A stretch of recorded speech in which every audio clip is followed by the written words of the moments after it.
Alright, I've got some very high expectations for this one. And that's based off of the history of this. I mean, Adidas has given us some very promising numbers and statistics. So today we're going to determine if it actually lives up to it. Today, I'm talking about the Ultraboost 21.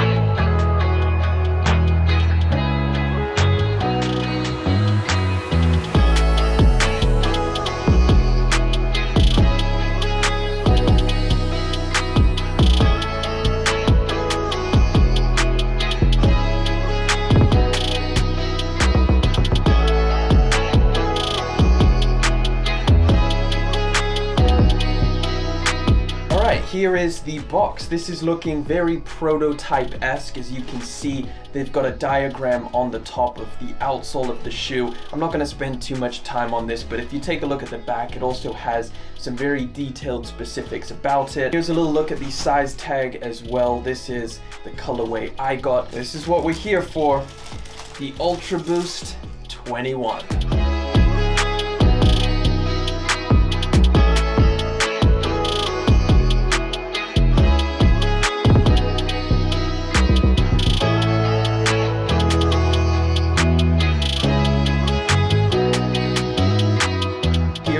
This is the latest version of a sneaker model that we have all come to know and love. I tell you what, when I first saw the leaked images of this pair of shoes, I was immediately excited.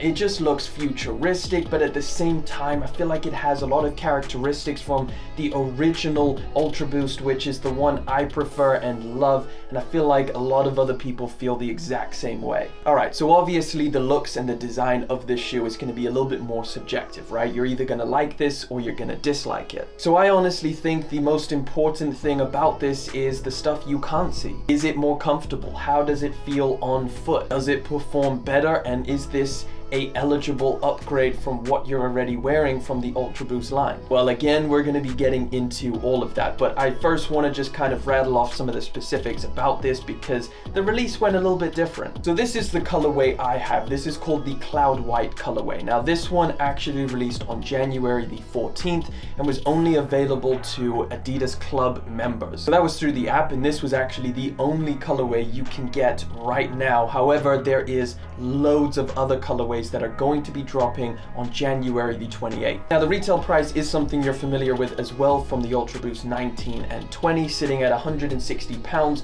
or $180 out in the US.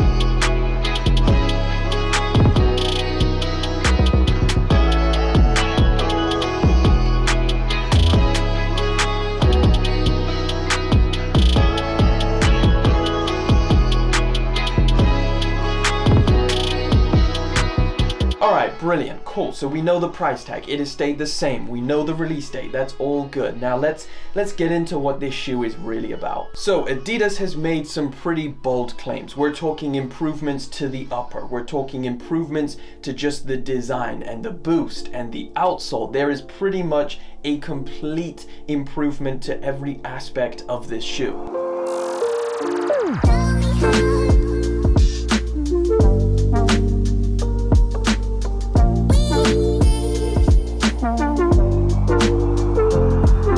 So why don't we start off at the top. Now this Primeknit is actually called Prime Blue. So this Primeknit is in collaboration with Parley Ocean Plastics, and it implements a lot of different recycled elements into it. Now they have done this before, however this specific one is something I haven't really felt before. This Primeknit feels awesome. It is incredibly stretchy. It feels really, really good in hand, on foot. I feel like this one is definitely my favorite Primeknit I've actually felt from Adidas. They've also implemented this new design to it where it has kind of like these heat pressed elements.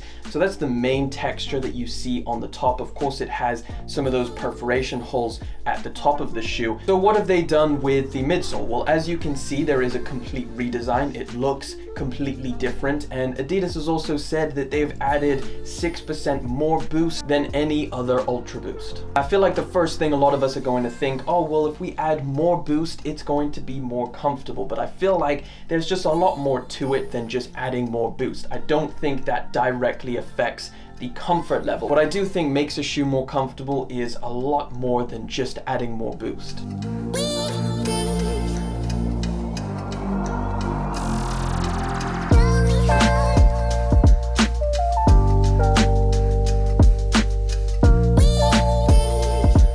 So let's break this down. Of course, if you look at the design of this, it looks like they've added the majority of the boost towards the back of the shoe. Now, you're not completely sat on this huge stack that you see right here. It does kind of sit a little bit lower, not that much, but your foot is actually sitting a little bit lower into that boost stack. Now, that is to kind of really focus on the heel to toe transition. A lot of high performance running sneakers have a lot of their cushioning towards the back, and then they focus on that springy effect towards the front. And that is exactly what they've done with the new addition of the brand new LEP torsion system. Now, what this torsion system is here for is to add a little bit more springiness and responsiveness to your stride. So pretty much the idea behind this is as you land, you're landing on your heel, and as you take off, you're getting the springiness from this torsion system. So again, if you feel this shoe and how it doesn't really bend as much as previous models, I'm talking if you grab one of the older Ultraboosts, you'll probably be able to fold it pretty easily. However, this one you can tell immediately has a lot more springiness, and that's essentially due to this brand new torsion system.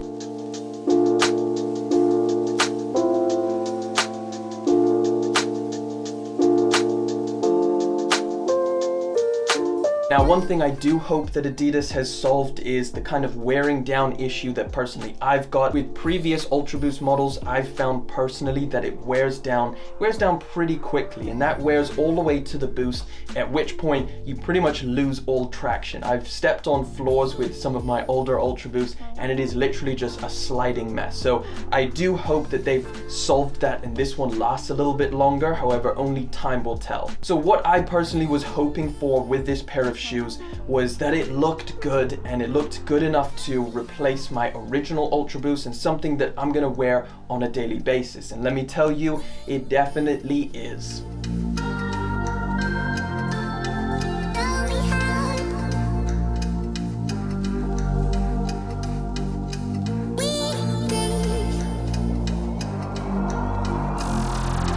It feels so good on foot, definitely the most comfortable Ultraboost to date. Primeknit feels amazing, the boost underfoot feels really, really good, and personally, I love the way that this looks. I feel like it's a great combination of going back to the original and making it look more futuristic. Now again, that's something that you're gonna have to figure out whether this is a style that you wanna rock however you wanna rock it, but from my point of view, when I tried these on, I immediately thought these just look damn good. Let me know what you think about the Ultraboost 21 down in the comment section. And of course, thank you guys so much for coming through, hanging out, liking, commenting, and of course subscribing. I'll catch you all in the next one, but until then.